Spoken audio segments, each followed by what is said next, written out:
Bonjour les gens, alors je vais vous parler du mythe de la protéine animale. Alors voilà, alors cet article s'adresse aussi bien aux omnivores qu'aux végétariens et végétaliens. Alors j'explique ce que vont causer les protéines animales, que ce soit viande ou produits laitiers, et pourquoi il ne faut pas en consommer. Alors c'est là quelque chose qui change totalement la perception de la nourriture. Il n'y a aucun besoin de protéines chez l'humain, absolument zéro. Alors, ce dont l'être humain a besoin, ce sont les acides aminés. D'ailleurs, essayer de trouver une personne sur Terre qui soit carencée en protéines, cela n'existe tout simplement pas, car il n'y a aucun besoin en protéines. Alors, vous pouvez vérifier sur les différents sites, il y a extrêmement peu de protéines dans les fruits. Par exemple, 0,4% dans l'ananas, 0,3% dans les pommes, 1,1% dans la banane. Alors, l'homme est frugivore. Beaucoup d'animaux, comme le gorille, sont exclusivement frugivores. Ils mangent principalement des fruits, quelques racines et autres végétaux, et ils se portent très bien. C'est le mammifère le plus fort de la planète par rapport à son poids, pouvant soulever plus d'une tonne alors qu'il pèse seulement 300 kg.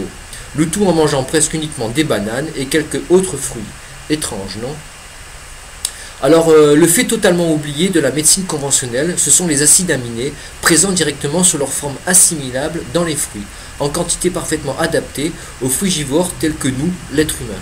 Alors, je vous explique un petit peu, les animaux, les herbivores, ils mangent des légumes, des trucs, des fruits, des machins, des plantes, etc. Nous, on les tue, d'accord?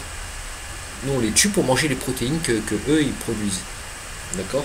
Ces protéines, elles ne sont pas assimilables par l'organisme. Donc dans notre organisme, en fait, ce qu'il va faire, c'est qu'il va se fatiguer, il va utiliser de l'énergie pour décomposer ces protéines, d'accord, qu'on a mangé des animaux, en acides aminés, puis reconstruire à partir de ces acides aminés qui ont été décomposés, donc reconstruire des protéines pour nous, pour notre organisme, afin d'alimenter, de nourrir, de construire nos muscles, nos tendons, le sang, etc. Donc voilà, je vous explique en fait les acides aminés. Et les acides aminés, ce qu'ils sont en train de dire, c'est qu'on n'a pas besoin d'aller de les décomposer en prenant des protéines, en tuant des animaux. On les trouve dans la nature à l'état assimilable. D'accord? Donc on n'a pas besoin, dans les fruits, les plantes, les légumes, on trouve tous ces acides aminés en quantité largement suffisante pour nous nourrir et d'une manière assimilable. Vous voyez, donc une protéine est un ensemble complexe d'acides aminés, voilà, que notre corps que notre corps va avoir du mal à décomposer si justement on mange de la viande. Mais on va revenir dessus, à savoir, nous savons que la moindre cuisson et de plus en plus avec l'élévation de la température, la majorité des nutriments vont être détruits. C'est ainsi que c'est même reconnu par la science médicale que cuire les légumes va détruire les nutriments anti-cancer parmi les premiers à partir. Cela va détruire de même une grande partie des vitamines. Et avec les températures hautes, cela va même détruire les choses plus complexes comme les protéines. Alors, les fruits étant parmi ce qu'il y a de plus fragile par rapport à la chaleur, un fruit n'y résiste pas. Ce n'est pas fait pour être cuit, c'est fait par la nature, pour qu'il soit mangé comme cela, dans l'arbre, ou le buisson, ou la plante sur lequel il pousse. Et c'est son unique raison d'être ainsi attiré, puis nourrir les animaux. Nous savons aujourd'hui que les régimes alimentaires qui contiennent de hautes quantités de protéines sont en réalité très dangereux pour la santé. Il y a un rapport entre la teneur en protéines du régime et l'espérance de vie. Donc plus vous mangez de protéines, vous blindez de protéines en disant ouais c'est pour les muscles, le sang, etc. Et plus en fait c'est nocif pour la santé.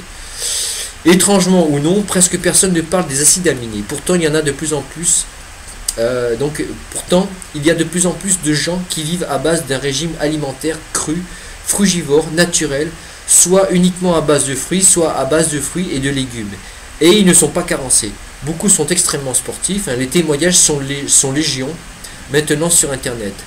En dehors des moteurs de recherche, vous pouvez en trouver plein grâce aux outils de partage comme YouTube. Il y en a aussi beaucoup qui se mettent à vivre sainement pour perdre du poids et c'est radical. Ça fonctionne chez strictement tout le monde. Car c'est une alimentation saine prévue pour nous, êtres humains.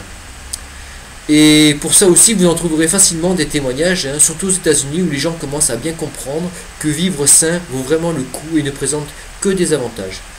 Ce qui est génial de plus avec le fait de manger, ce que la nature avait prévu pour nous, c'est qu'il n'y a pas à se soucier de quoi que ce soit. Il suffit de manger à sa faim et il n'y a aucune prise de tête, à moins de manger en quantité énorme sans faire d'activité physique. Mais c'est impossible d'être en surpoids et encore plus impossible d'être obèse en mangeant frugivore ou fruitarien. Voilà. Il n'existe aucune personne qui souffre de carence en protéines. Cela n'existe pas de la planète entière. Il existe des cas où des personnes mourant de faim vont être dans un état grave de malnutrition, mais les carences sont globales et elles souffrent en premier de carences en vitamines et minéraux. Il existe des tas de carences en vitamines, en nutriments, parce que les gens mangent omnivores et de plus n'importe comment avec l'explosion de consommation de malbouffe. Mais de protéines, non, il n'y a pas de carence en protéines. Voilà, je voulais juste vous faire une aparté. Alors je vais vous parler par rapport aux animaux dans une prochaine vidéo. Vous allez voir, c'est impressionnant. Bon voilà, là je pense que ça va suffire et bon, je vous parlerai des protéines animales dans d'autres vidéos.